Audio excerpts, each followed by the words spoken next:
Hey everyone, I welcome you all on today's comprehensive discussion on GST implications for job work in the jewelry industry. As a tax consultant specializing in GST matters, I'll break down the complex provisions surrounding job work in jewelry manufacturing, covering definitions, rates, compliance requirements, and practical scenarios that every jeweler and job worker must understand. So let's first understand the job work definition under GST. According to Section 2, subsection 68 of the CGST Act 2017, job work means any treatment or process undertaken by a person on goods belonging to another registered person. So this definition is crucial because it establishes three key requirements. Number one is treatment or process must be performed. Number two, goods must belong to another registered person, that is a principal. And three, the principal must be a registered taxpayer. So in the jewelry industry, job work typically includes processes like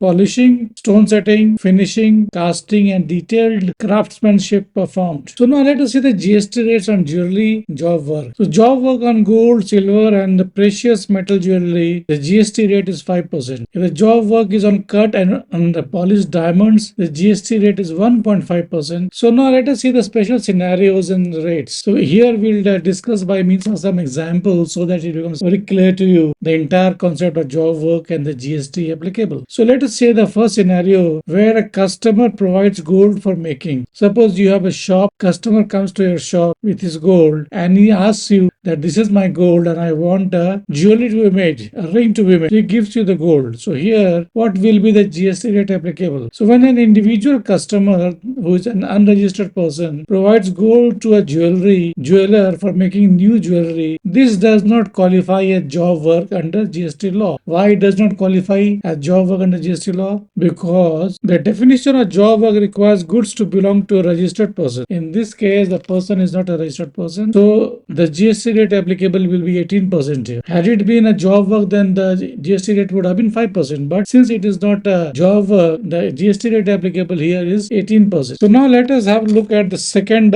scenario. So when selling finished jewelry, it is treated as a composite supply, where the principal supply, that is the jewelry, determines the GST rate. So the entire value, including the making charges, attracts 3% GST. Now let's have a look at section 143, which deals with job work procedures. It deals with the movement of goods without GST payment. So suppose under section 143 of the CGST Act, registered person, or there's one registered person, jewelry shop owner, he sends inputs or capital goods to a job worker without paying GST. He gets in touch with a job worker, sends across the capital or the inputs to him for getting the job work done. So what is the GST rate that will be applicable in this case? So there are certain conditions. Conditions number one, inputs must be returned within 1 year. To qualify as a job work, there are certain conditions. Condition number one is inputs must be returned within 1 year. Number two, capital goods must be returned within 3 years. Number three, there should be a proper delivery challan accompanying the goods. And number four, intimation must be given to tax authorities. And what are the documents required? The delivery challan must contain the date and serial number. It must contain the GST IN of principal and job worker. If the job worker is registered, then his GST IN number. Number three is HSN code and description of goods. Number four is quantity and taxable value. And number five is purpose of movement. So in case the job workers are not registered, they are unregistered. So what happens in that case? So in case the job workers are unregistered, the principal, that is a jeweler, must pay GST under reverse charge mechanism at 5% on the job work services. The jeweler can claim ITC on such payments which he has made under ICM. Now let us see some practical scenarios with examples related to job work. Scenario number one. In this case, the job work is a registered person. For example, see, this is one Ramesh Jewelers, which is also a registered person, sends 100 grams of gold to Suresh Karigar, who is a job worker and who is a registered person, for making bangles. The GST treatment, how will it happen? So there is no GST on movement of gold to job worker, as I said earlier. Now the Suresh, the Karigar, job worker, he charges 10,000 as making charges. So 5% GST is applicable. So GST will be 500 rupees. So Ramesh can claim 500 rupees as ITC. So when selling finished bangle, Ramesh Jewelers charges 3% GST on the total value. So this is scenario number one. Scenario number two, when the job work is unregistered person. So considering the same example which I said earlier, in this case, Suresh Karigar is unregistered. So how the GST treatment will happen? Ramesh pays 500 GST under RCM on 10,000 rupees paid as making charges and claims ITC for that. Suresh does not issue any invoice naturally because he is unregistered, and the bangles are sold at 3% GST just like before. Now scenario number three, customer provides gold. Suppose Mrs. Sharma, who is an individual, gives her gold to Ramesh Jewelers for making new earrings. Making charges is 5,000 rupees. So now let us see the GST treatment. So in this case, as we had discussed earlier, this is not a job work as Mrs. Sharma is an unregistered person. So Ramesh will have to charge 18% GST, that is rupees 900 on making charges, and so total amount would be 5,900. So this is the GST treatment in case of scenario number 3. Scenario number 4, direct supply from job workers' premises. Now Ramesh wants to supply finished jewelry directly from Suresh's workshop to a customer. If Suresh is registered, then direct supply is allowed. If Suresh is unregistered, then Ramesh must declare Suresh's premises as additional place of business because Suresh is unregistered. So place of business, additional place of business has to be shown by Ramesh, and all compliance obligations remain with Ramesh, who is the principal in this case. So after discussing all these things, now let us go and see a very important aspect. Whenever jewelries are made, there is always some waste and scrap. So what is the GST provisions for that? So when a registered job worker generates waste or scrap during processing, they can directly dispose it off from their premises after paying applicable GST because he is a registered person. And if it's unregistered, then the principal in this case has to bear the responsibility for GST compliance on waste and scrap disposal. Now let's have a look at the compliance and return filing requirements. What are the requirements of the principal? That is Mr. Ramesh in our case. He has to file GST R1. He has to report outward supplies including direct supplies from job workers' premises in his GST R1. Then he has to declare ITC cleared on job work services GST R3B, and he has to file on quarterly return for job work details, which is known as ITC 04. Additionally, he has to also maintain detailed accounts of goods sent and received. What are the obligations of job workers under GST? Number one is registration.